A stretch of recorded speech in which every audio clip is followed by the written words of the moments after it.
관절염에 대한 얘기를 해드릴 거예요. 자, 관절염은 우리 몸에 있는 모든 관절에 생길 수가 있어요. 하지만 팔꿈치는 그래도 빈도는 좀 덜한 편이에요. 왜냐하면 팔꿈치는 관절의 하중을 그다지 많이 받지는 않지만 그래도 팔을 반복적으로 많이 쓰시는 분들한테는 관절염이 생길 수가 있습니다. 관절염이 생겼을 때 관절염의 특징들은 크게 두 가지 정도예요. 하나는 움직일 때 뻣뻣해요. 그게 이제 관절염의 특징이고요. 또 하나는 움직임이 제한이 와요. 그래서 반대편 멀쩡한 관절하고 비교를 했을 때는 관절염이 있는 관절을 충분히 움직일 수가 없습니다. 움직임 범위에 제한이 생겨요. 그래서 팔꿈치 관절은 이렇게 생겼습니다. 상완골하고 척골하고 요골 이 세 가지 뼈로 되어 있고요.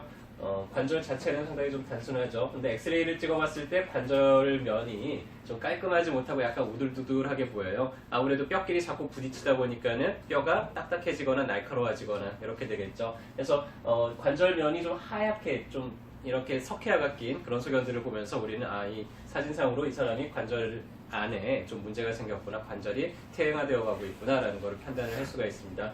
하지만 사진을 찍지 않더라도 그 사람이 움직임이 팔꿈치가 완전히 구부러져야 되는데 구부러지는 것도 제한이 되고 펴는 것도 완전히 펴지지 못하고 이렇게 제한이 되는 것을 봤을 때 이 사람의 관절에 좀 문제가 있을 수 있겠구나 라는 것을 굳이 사진을 찍지 않더라도 미루어서 짐작을 해볼 수가 있겠죠.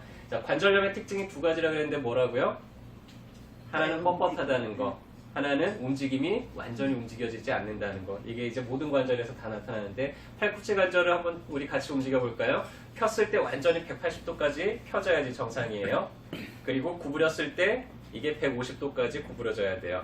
그러면은 이제 정상이죠. 자, 팔을 이렇게 팔꿈치를 옆으로다가 딱 돌려서 자, 손바닥이 양손 다 위로 향할 수 있게 돌아가면은 정상이에요. 그리고 다시 안쪽으로 돌려서 손등이 다 위를 향할 수 있으면 정상입니다. 근데 이 관절염의 특징은 이 모든 운동 범위가 다 제한이 돼요.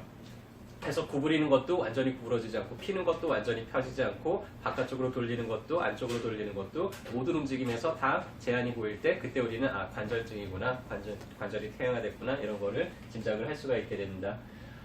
자, 한 번 낡은 기계는 새 기계가 될까요? 안 될까요? 안 돼요. 그래서 한번 이렇게 퇴행화되기 시작한 관절도 완전히 새 관절이 되느냐 하면 그거는 어렵습니다. 하지만은 아무리 낡았어도 또 나사 잘 조이고 기름칠 잘 하고 때 벗겨내고 하면은 그러면 또 좀 쓸만해지겠죠. 그렇게 해가지고는 평소에 정비를 잘 해가면서 사용하면은 관절 수명을 훨씬 더 길게 늘릴 수가 있고요. 그런 거 저런 거 신경 안 쓰고 너무 과하게 사용을 해버리거나 평소에 정비를 소홀히 하게 되면은 그러면은 관절이 더 빨리 마모가 되겠죠. 기계가 빨리 낡게 되겠죠. 그래서 일단은 한번 낡은 관절이 완전히 새 관절이 되진 않더라도 그렇게 좀 다시 어느 정도 정비를 해가지고는 또 한동안 좀 잘 관리하면서 사용을 하면은 그래도 통증 없이 한동안은 쓸 수가 있겠죠.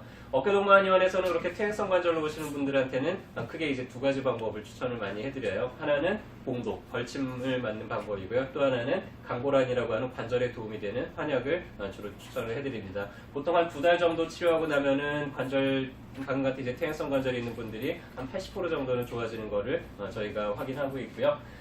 봉독이라는 거는 염증 반응을 더 일으키는 물질이에요. 염증이라는 거는 우리 몸에 손상이 있을 때 염증을 일으켜서 이제 공사를 하는 거하고 똑같아요. 그래서 봉독이라는 거는 혼자서 공사를 하다 보니까 지지부진 공사가 잘 안 되던 거를 인부를 확 늘려가지고 한 10사람을 달라붙게 해서 공사가 더 활발하게 진행이 되도록 하는 게 이제 봉독의 역할이에요. 근데 인부는 물론인데 재료가 모자르면 또 공사가 진행이 안 되겠죠. 그래서 관절에 도움이 되는 그런 환약을 같이 한 2달 정도 꾸준히 써주면은 팔꿈치뿐만 아니라 몸에 있는 모든 관절들이 좀 많이 부드럽게 됩니다. 그래서 이런 방법 외에도 만약에 관절이 너무 굳어버렸다, 인대 조직이 너무 많이 유착이 됐다 그러면은 직접 이런 도침 같은 걸로 박리를 해서 주변에 혈액이 돌도록 그렇게 만들어 줄 수도 있고요. 자, 이제 관절이 염증이 있는 시기하고 염증이 없는 시기가 있어요. 보통은 이제 기계적인 통증, 우리가 가만히 있으면 좀 괜찮은데 움직이려고 하면 뻣뻣하고 또 한참 움직이다 보면 좀 괜찮고 이런 건 이제 염증이 없는 나중에 이제 후기고요. 관절염 초기에는 이제 염증이 생기겠죠. 염증이 생기면 특징이 뭘까요? 가만히 있어도 아파요. 그리고 좀 부어있거나 아니면 만져보면 좀 빨갛게 달아올라 있거나 좀 뜨끈뜨끈하거나 이런 게 이제 염증의 특징이죠. 염증이 있을 때는 많이 움직여야 될까요? 안 움직여야 될까요? 안 움직여야 돼요. 그래서 이런 보호대 같은 거를 사용을 해서 관절을 좀 보호를 해줘서 염증이 빨리 끝나도록 해야 됩니다. 자, 그 뒤에 이제 염증기가 끝나면 그때부터는 운동도 조금씩 해주고 해야 되겠죠. 관절염에는 어떤 보호대가 효과적일까요? 압박하는 거. 자, 오른쪽, 왼쪽. 왼쪽. 자, 왼쪽 손 들어보세요. 자, 오른쪽 손 들어보세요. 어머니 왜 둘 다 들어요? 자, 정답은 오른쪽 관절, 이런 보호대죠. 그래서 관절 자체를 이렇게 둘러싸서 관절이 많이 움직이지 않도록 또 관절이 덜렁거리지 않도록 보호해주는 저런 보호대를 초반에는 좀 사용을 하시고요. 그리고 염증기가 끝난 다음에도 이게 완전히 낫지 않고 뻣뻣하다. 자, 그럼 이제 어디를 가요? 자, 어느 한의원을 가시면 될까요? 어깨 동무한의원. 어깨 동무한의원 오시면 저희가 또 잘 감별해서 잘 치료해 드리도록 하겠습니다.